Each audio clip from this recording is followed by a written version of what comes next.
우리 삶의 표면 아래에는 눈에 보이지 않는 치열한 전쟁이 벌어지고 있습니다. 바로 영적 전쟁입니다. 이는 단순한 상징이 아니라 성경이 명백히 언급하는 실체적인 싸움이며 모든 신자가 매일 직면하는 현실입니다. 세상 속 유혹, 내면의 죄성과 정욕, 거짓을 퍼뜨리는 영적 세력들, 이 모든 것은 신자의 믿음을 시험하며 하나님의 뜻에 반하는 방향으로 끌어가려 합니다. 이런 전쟁에서 승리하기 위해 우리는 반드시 성경이 말하는 악의 실체와 싸움의 전략을 이해해야 합니다. 이 영상에서는 성경이 정의하는 악과 사탄, 영적 무기, 그리고 실천적인 대처법까지 함께 살펴보며 신자가 어떻게 깨어있고 이길 수 있는지 살펴보겠습니다.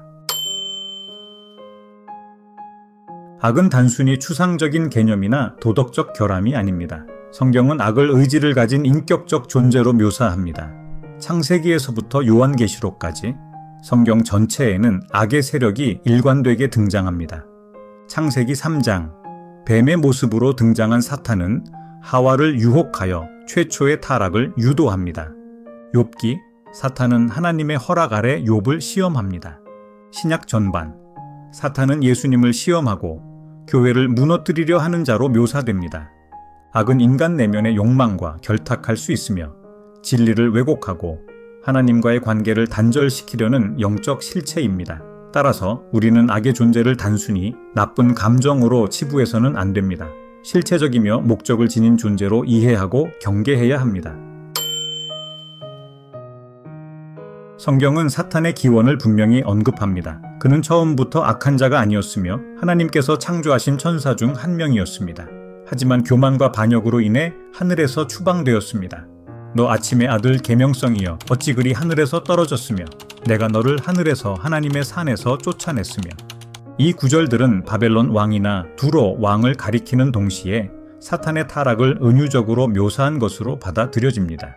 신약에서는 사탄을 세상의 임금 혹은 공중의 권세 잡은 자라고 부르며 현재도 영적 영역에서 영향력을 행사하는 존재임을 강조합니다. 큰 용이 내쫓기니 옛 뱀이요 마귀라고도 하고 사탄이라고도 하며 온 천하를 꿰는 자라. 사탄은 하나님의 계획을 방해하고 신자의 믿음을 흔들기 위해 거짓, 유혹, 정죄 등 다양한 방식으로 활동합니다. 하지만 그 결말은 요한계시록에 명백히 드러나 있습니다.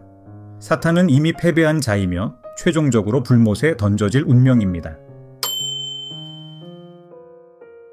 성경은 사탄만큼이나 악령들의 존재와 활동을 자주 언급합니다.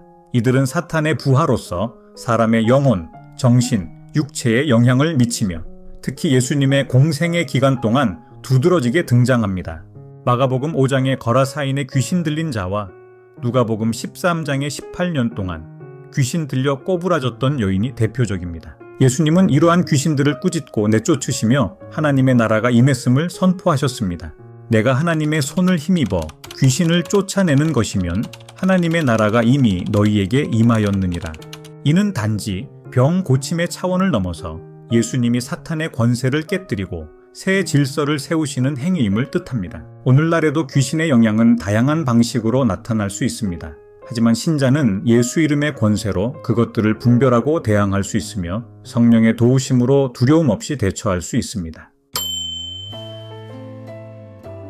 바울은 에베소서 6장에서 영적 전쟁의 실체를 분명히 밝히며 신자에게 하나님의 전신갑주를 입으라고 명령합니다.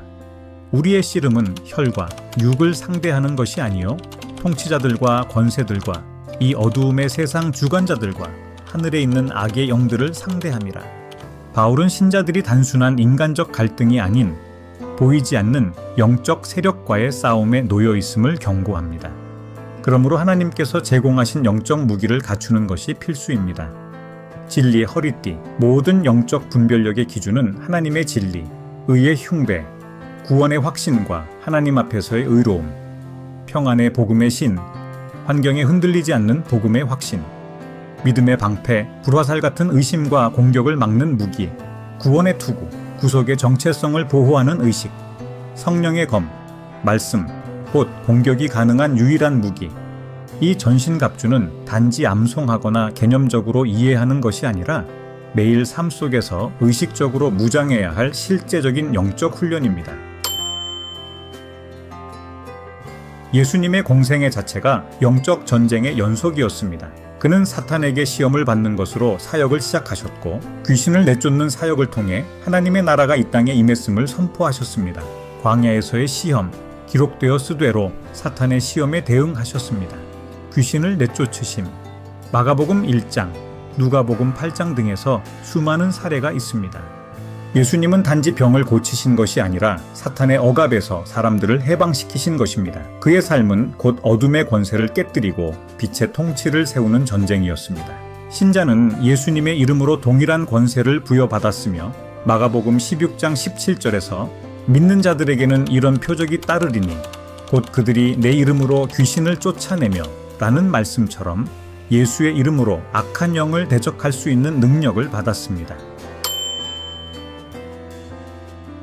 구약에서도 직접적인 전투가 아닌 기도와 예언, 하나님의 개입을 통한 영적 전쟁의 사례가 자주 등장합니다.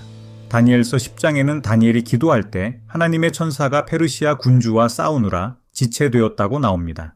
열왕기하 6장에는 엘리사가 불말과 불병거를 보고 우리와 함께한 자가 저희와 함께한 자보다 많으니라 라고 말했습니다. 이 사례들은 신자의 기도와 믿음이 보이지 않는 하늘의 전쟁에 영향을 미친다는 사실을 보여줍니다. 기도는 단순한 요청이 아닌 하늘 군대의 개입을 이끌어내는 강력한 무기입니다. 믿음은 단지 추상적인 감정이 아니라 적극적이고 능동적인 방패이자 무기입니다. 베드로전서 5장 8절과 9절은 이렇게 말합니다. 너희 대적 마귀가 우는 사자 같이 두루 다니며 삼킬 자를 찾나니 믿음을 굳건하게 하여 그를 대적하라. 믿음은 마귀를 물리치는 힘이며 혼란과 시험 속에서 하나님이 누구이신지를 굳게 붙잡는 능력입니다. 특히 고난의 시기, 마음이 흔들릴 때 우리는 믿음을 통해 자신을 지키고 사탄의 전략에 넘어가지 않을 수 있습니다. 믿음은 상황을 초월한 신뢰입니다. 보이지 않는 것을 보는 것처럼 확신하고 불가능한 상황에서도 하나님의 약속을 붙잡는 자세가 영적 전쟁에서의 진정한 무기입니다. 기도는 영적 전쟁의 핵심입니다. 하지만 많은 신자들이 기도의 무기력함을 경험하며 낙심하기도 합니다. 그러나 성경은 말합니다. 의인의 간구는 역사하는 힘이 크다. 기도는 하나님의 뜻을 이 땅에 실현시키는 통로입니다. 중보기도는 다른 이의 영적 상태와 전쟁에 개입하는 강력한 수단입니다. 금식기도는 육체를 제어하고 영적 감각을 날카롭게 하는 전투의 행위입니다. 예수님도 기도 외에 다른 것으로는 이런 종류가 나갈 수 없느니라 고 하셨듯이 어떤 강력한 영적 공격은 집요하고 집중적인 기도 없이는 돌파되지 않습니다.